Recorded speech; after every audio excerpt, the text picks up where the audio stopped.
माझं गाव कानडी बुद्रुक।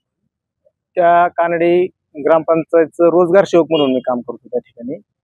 आणि माझ्या गावामध्ये एमआरईजीएसचे जे रस्ते आहेत त्याच्या माध्यमातून जे विकास कामं होते, तर त्या ठिकाणी सगळे कानडी गावातील जे रस्त्यांची लांबी आहे टोटल मोजल्याच्या नंतर जेवढे होण्याजोगे आहेत तेवढे, तर ती सगळं अंतर 14 ते 15 किलोमीटर आहे।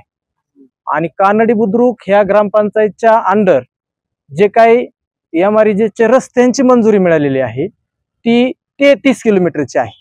ही एक बाब आहे त्यामध्ये। दुसरी गोष्ट, त्याच्यामध्ये जे कामं केलेले आहेत, समजा कामं दाखवली तर एमबी ऑनलाईन केली, त्याचे मास्टर काढले, म्हणजे कसल्या सह्या न घेता कोणत्या ह्याच्या माझ्या तिथं। त्याच्यानंतर इंजिनियरनी आणि संबंधित यंत्रणेने हे बिल ऑनलाईन केले, किती जवळजवळ 18-19 किलोमीटरची। आणि कसलंच काम न करता त्याचे बिल पण पंचायत समितीने अदा केली। मग माग एकदा उपोषण झालं तर त्यावेळेस सांगितलं होतं हे पेमेंट अदा करणार नाही, पण संबंधित यंत्रणेने ती सगळी मिली भगत होऊन हे पेमेंट अदा केले। कसलंच काम इस्टिमेट नुसार नाही, कसंच नाही, म्हणजे कामच नाही म्हणलं तरी चालेल रस्त्याच्या बाबतीत। आणि लाखो रुपयाचा, म्हणजे जवळजवळ 2 ते 2.5 कोटी रुपयाचा निस्ता घोटाळा एमआरईजीएसच्या रस्त्यामध्ये आहे। त्याच्यानंतर दुसरा टप्पा आहे की गावामध्ये जलजीवन मिशनचं एक काम झालं 1,70,00,000 रुपयाचं। त्याच्यामध्ये काम न करता बऱ्यापैकी बिल त्यांनी उचललेलं आहे। विहीर न खांदताच एका विहिरीचं बिल काढले, म्हणजे अशी एकंदरीत परिस्थिती आहे। आणि इतका अनागोंदी कारभार आहे, म्हणजे अशी परिस्थिती आहे आमच्या गावात सध्या कानडी बुद्रुकची की 370 कलम जम्मू काश्मीरचं काढलं आणि कानडी बुद्रुकला लागू झाले, अशी परिस्थिती माझ्या गावाची आहे। आणि अतिशय अनागोंदी कारभार, पूर्ण भ्रष्टाचार। आणि त्यांना कोणी काय विचारायला गेलं, मी म्हणणार ही खडी नाही, याच्यावर असा विषय नाही, तर ते म्हणले खडी वाहून गेली, मुरुम शिल्लक आहे पण खालची खडी वाहून जाते त्या रस्त्यावरची।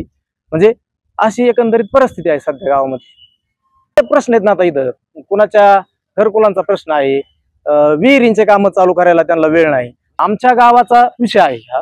आणि ते विहिरीचे पूर्ण कामं बंद आहेत, घरकुलाचे पैसे द्यायला त्यांना वेळ नाही, आणि त्याचे मास्टर काढायला यांना पंचायत समितीला वेळ नाही इथं। आणि एमआरईजीएसची मागणीच नसताना, त्याच्यात एमआरईजीएस हा एक ऍक्ट आहे, त्याच्यामध्ये मागणी नसताना रस्त्यांचे पैसे मात्र लगेच मास्टर, त्याला मागणी नाही करायची, लेबरनी कसलीच त्याची मागणी न करता डायरेक्ट त्याचं मास्टर इथं काढलं जातं। आणि पंचायत समितीच्या लॉगिंग वरून काढून त्या रोजगार सेवकाला माहित नाही, तिथल्या गावातल्या त्या मजुरांना माहित नाही आमचं त्या रस्त्यावर काम चालू आहे।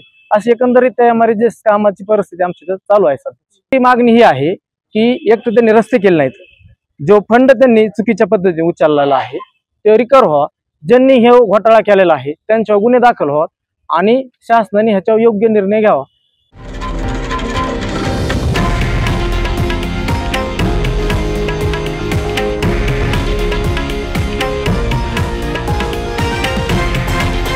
हे आहे देशातील नंबर 1 न्यूज नेटवर्क आणि आपण पाहत आहात TV9 मराठी, एकमेव।